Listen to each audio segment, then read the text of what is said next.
মৌলভীবাজার জেলায় ছোট বড় শপিং মল, বিপণী বিতান ও ফুটপাতের দোকানগুলোতে ক্রেতাদের উপচে পড়া ভিড়। সময় ঘনিয়ে আসায় দোকানগুলোতে বেড়েছে ক্রেতাদের আনাগোনা। দাম বেশি থাকায় মধ্যবিত্ত ও নিম্নবিত্তরা ছুটছেন ফুটপাতের দোকানগুলোতে। এদিকে ব্যবসায়ীরা বলছেন, ইরান যুদ্ধের কারণে অতীতের তুলনায় অনেকটা ভাটা পড়েছে ঈদ বাজারে। শেখ সিরাজুল ইসলাম সিরাজের পাঠানো তথ্যচিত্রে ডেস্ক রিপোর্ট।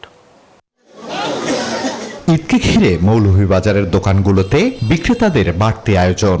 দেশি বিদেশি বিভিন্ন ব্র্যান্ডের পোশাক, জুতা আর প্রসাধনী দিয়ে সাজানো হয়েছে দোকান। নতুন রং আর বাহারি ডিজাইনের ফ্যাশনে মুগ্ধ ক্রেতারা। বসুন্ধরা টিস্যু, অশুদ্ধতার বিরুদ্ধে এক বিন্দুও ছাড় নয়।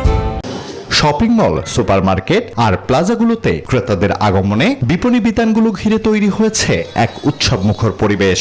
তবে দাম বেশি হওয়ায় কিছুটা অসন্তোষ প্রকাশ করেছেন তারা।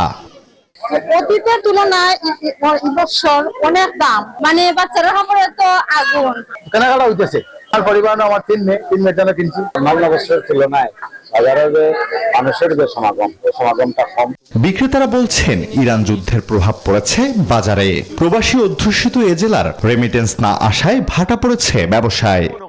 মধ্যপ্রাচ্য যে সমস্যাটা যুদ্ধ চলতেছে, সে কারণে আমাদের ব্যবসা বেশি এফেক্ট হচ্ছে। বাকিরে তো একটা দিন আছে, আশা করি তাদের আগমন ঘটবে এবং প্রবাসী যারা আছে তারা রেমিটেন্স পাঠাবে এবং আমাদের ব্যবসার কিছুটা উন্নতি হবে।